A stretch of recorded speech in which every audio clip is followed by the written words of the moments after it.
चलिए अब बात बाजार की कर लेते हैं। हफ्ते के आखिरी कारोबारी दिन में बाजार आज भारी गिरावट के साथ बंद हुए हैं। निफ्टी 17,900 के नीचे बंद हुआ है। वहीं सेंसेक्स की अगर हम बात करें तो 60,000 के अहम स्तर के नीचे बंद हो गया है। ये लगातार दूसरा हफ्ता है जब निफ्टी बैंक में खासी गिरावट देखने को मिली है और निफ्टी बैंक भी 17 जून के बाद से सबसे बड़ी गिरावट दिखाकर बंद हुआ है। निफ्टी बैंक के सभी स्टॉक्स लाल निशान पर बंद हुए हैं। क्या वजह रही गिरावट की और अगले हफ्ते के लिए क्या दिशा है मार्केट की और क्या कुछ हो सकता है, ये बता रहे हैं हमारे सहयोगी। और हफ्ते के आखिरी दिन बाजार में बड़ी गिरावट देखने को मिली है, इस पर बाजार का रुख कैसा हो सकता है अगले हफ्ते, प्रियंका से जान लेते हैं हम। देखिए, बाजार इस पूरे हफ्ते आप इंडियन मार्केट्स को अगर देखेंगे तो हम गिरे ही हैं। हम अब तक सिर्फ बढ़ रहे थे इररिस्पेक्टिव ऑफ ग्लोबली बाजारों में क्या हो रहा था, और इस हफ्ते ग्लोबली बाजारों में इतनी गिरावट नहीं थी जितनी हमारे यहाँ गिरावट थी।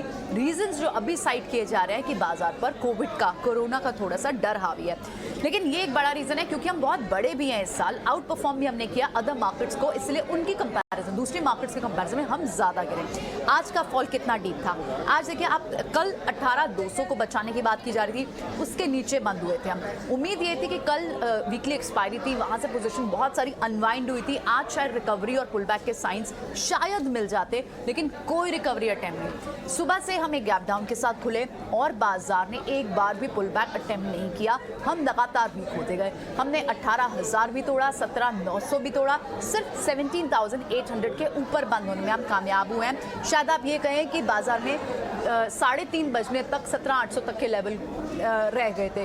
बाजार में बहुत बड़ा जो एक सेंटिमेंट है वो इस वक्त राइस ऑन सेल का था, यानी हर राइस को ट्रेडर्स ने सिर्फ बेचा है, सिर्फ सेल किया।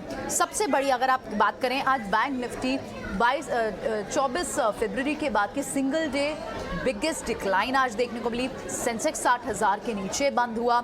आप अगर दूसरे इंपॉर्टेंट क्रूशियल पॉइंट्स की बात करें, 17,900 के तो नीचे बंद हुआ है निफ्टी, लेकिन बड़े मेजर फॉल्स का है, 4 कंसेक्यूटिव वीक्स रहे हैं और सारे ही सेक्टर्स में आपको गिरावट देखने को मिली है।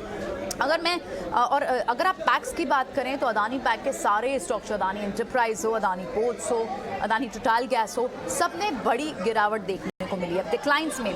इसके अलावा आप दूसरी बिगेस्ट गेन्स जो बिगेस्ट इरोजन्स देख रहे थे वो मेटल पैक में थे, हिंडाल्को हो, टाटा स्टील हो, इनमें आपको बड़ी गिरावट देखने को मिली। बैंक्स आपको वीक लग रहे थे, रिलायंस से सपोर्ट लग रहा था शायद वहाँ मिलेगा, ना HDFC बैंक से ना रिलायंस से, कहीं से भी आपको सपोर्ट नहीं मिला। मिड कैप में आपको अब तक mid cap PSU bank, small cap PSU banks में अच्छी आउट परफॉर्मेंस दिख रही थी, अब उसी स्पेस से वो गिर भी रहे हैं। बिगेस्ट ड्रैगर जो मिड कैप में देखने को मिले वो यूनियन बैंक जैसे स्टॉक्स देखने को मिले, इंडियाबुल हाउसिंग फाइनेंस देखने को मिला, बैटरी स्टॉक्स और कुछ ऐसे स्टॉक जो कन्वेंशनली नहीं चल रहे थे लेकिन पीछे के कुछ दिनों से चल रहे थे, वहां पर भी बड़ी गिरावट देखने को। सो ओवरऑल हर राइस को सेल करा आज बाजार में ट्रेडर्स ने। 17,800 के ऊपर बंदों में हम कामयाब रहे। सेंटिमेंट बेहद खराब अभी दिख रहा है और बहुत ही लाइट पोजीशंस है बाजार में। सबसे बड़ी बात है, आखिरी के 2-3 हफ्ते वैसे FIs कम होते हैं प्रेजेंट, बाजारों में वॉल्यूम कम होता है, ट्रेडर्स कम ट्रेडिंग एक्टिविटी करना चाहते हैं और इस सेलिंग प्रेशर को देखते हुए वैसे आज बाजार में बहुत कॉशियस सेंटिमेंट था।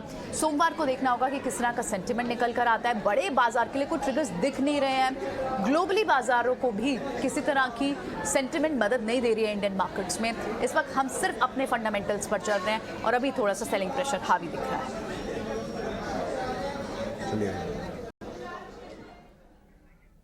धन्यवाद प्रियंका।